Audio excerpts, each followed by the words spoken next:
So here we are. It's 35 degrees, blustery. That's rain with a little mixture of freezing rain falling. Nothing getting slick yet, but it's supposed to be in the 20s tonight. So we'll see. Welcome to December.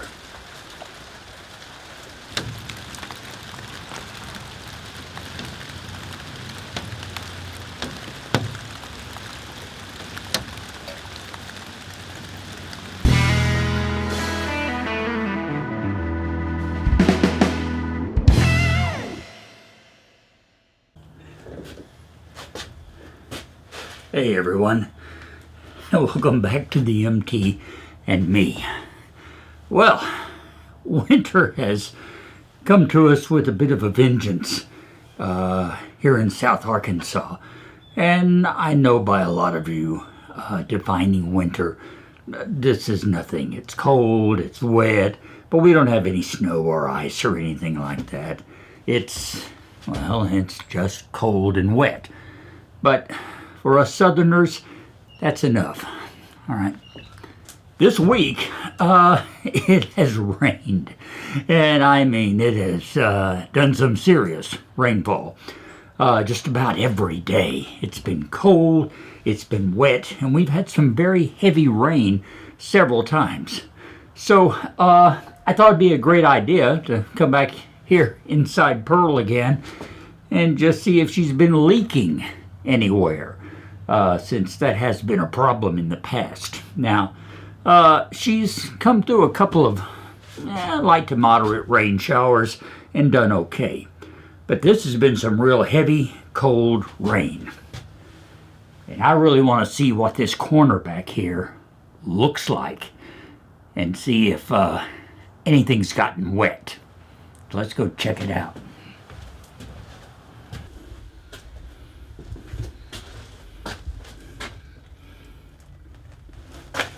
Well, the good news is I don't see water anywhere. And that is some really good news. The floor is dry. No water in there. None there, none there. No water around this window, which was our big leak spot. Now you remember all I did around that window was really put some tape around it just to kind of seal the gap between the window and the outside of Pearl. But apparently that's been enough to keep the water out. And that's exactly what I wanted to do. And, just looking around real quickly everywhere else, it appears that we have stayed dry inside. I like that. That's a good thing. Because as I pointed out early, I've got to keep things dry here on the inside, because somewhere on down the road, not too far from now, we're going to try to do a little bit of work on the inside. And that brings me to something else I want to run by you guys today. Take a look at the wall over here.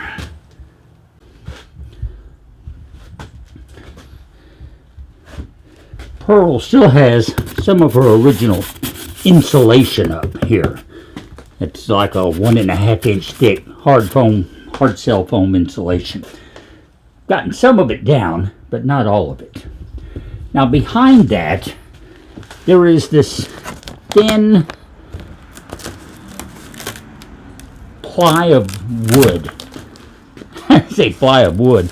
It's a plywood. It's really only one ply, but it is what's sealed against the aluminum wall on the outside. And as you can see, there are some spots here. That's actually a hole to the outside. You can see light through there. There's a couple of places in the wall where there is damage like that. Plus, just about everywhere, you're going to come across screw holes. That's what those are around the opening. Same thing on the ceiling. This is covered up right now, but this is where a vent hole went in. Once we take all that out, there's going to be this hole plus others around it where the flange was mounted. Now, I'm showing you all this just to run an idea by you. This is something Ree mentioned a few weeks ago while we were talking. An idea of lining the inside of these walls, not the foam insulation, that would all have to come out, but the actual walls on the inside, lining it with fiberglass for added support and to seal it up. I don't have any experience working with fiberglass. I've watched some videos on it, read some articles on exactly how it works, how it should be done. But what I'm talking about here is taking the actual fiberglass mat, the thin, like, I don't know, 1.5 mil mats or whatever they are, putting them on here and then sealing them in. Now, from what I've read, to bond fiberglass to aluminum, you need some sort of epoxy that is designed to bond different types of substances. The problem you run into, according to some of the articles, is that the metal and the fiberglass expand and contract at different rates depending on the temperature. And that, of course, means that if they will not bond, or they can lose the bond that they have. The fiberglass will come loose, it'll fall off, and you won't have that bond anymore. So you need to use an epoxy that is designed to do that kind of seal, so that it will be cushioned somewhat and will allow for separate expansion and contraction. Okay. So there's that, plus putting the surface on and then covering it with another epoxy, not necessarily the same kind, but just the kind that you'd cover fiberglass with. If any of you watching have experience working with this, like maybe repairing an aluminum boat comes to mind. If you had an aluminum boat and you've done a fiberglass repair on it, I'd be interested in knowing your experience and give a little heads up on how you went about the task and whether or not it worked. Did the bond hold? Did the repair stay? Because right now it's another one of those ideas we're tossing around about how to further seal up Pearl against the weather, but that putting the fiberglass on would not only seal the walls from the backside, seal all the holes and openings, but it would also add more structural integrity to the aluminum walls. And you've seen how flimsy they are on their own. They definitely need something. Anyway, that's the idea I'm throwing out to you today here on the MT and Me. Give me some feedback on that. Let me know what you think about it, okay? Now, I don't have much more time to spend out here. As I mentioned, this has been a cold and rainy week. I haven't had a chance to get out here and work on Pearl because of that. And even on a day like this, when I might be able to get something done, I have to work. I'm just a couple hours away from having to go downtown for a live broadcast on my radio stations because, you know what? It's Christmas. And we have to do stuff like that. So, anyway, I've given you something to think about. Give me a little feedback on what you think about using fiberglass on Pearl. Okay? I appreciate it.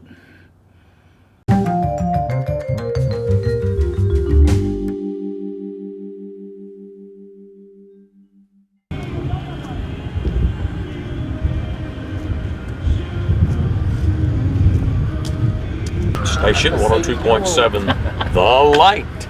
Dennis Maxwell, Jeff Tanksley, Russ Miller, Sherry Hendricks, sitting here like four Eskimos under our canopy.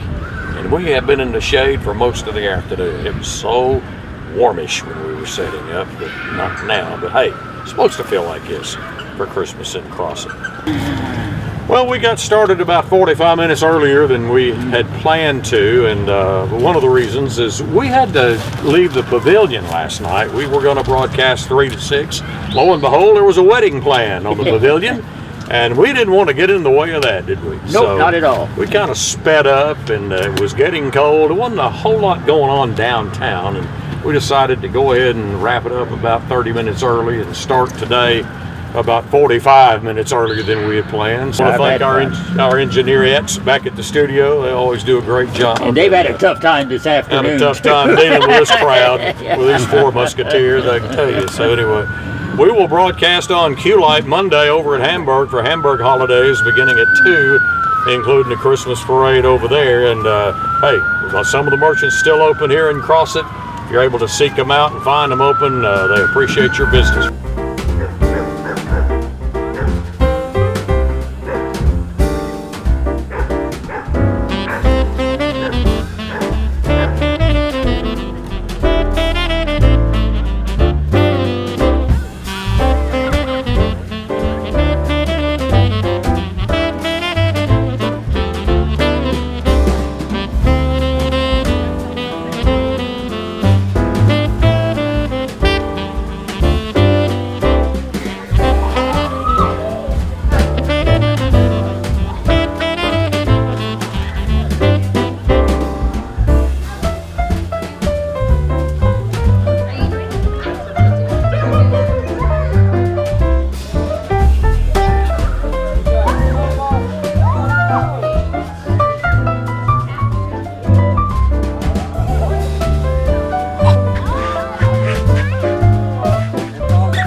Merry Christmas from the MT and me.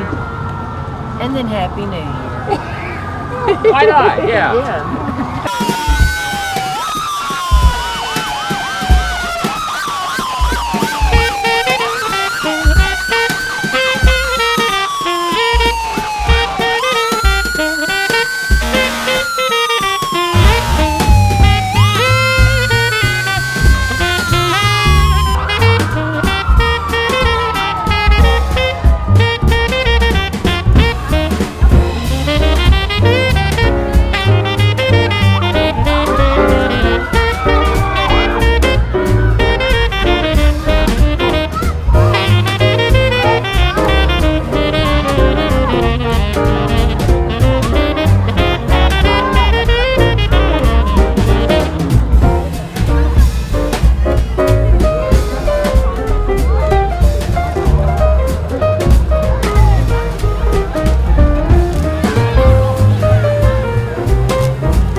So, yeah, quite a parade.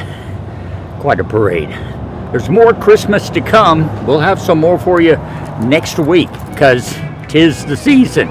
In the meantime, thank you for sharing these holiday moments with me.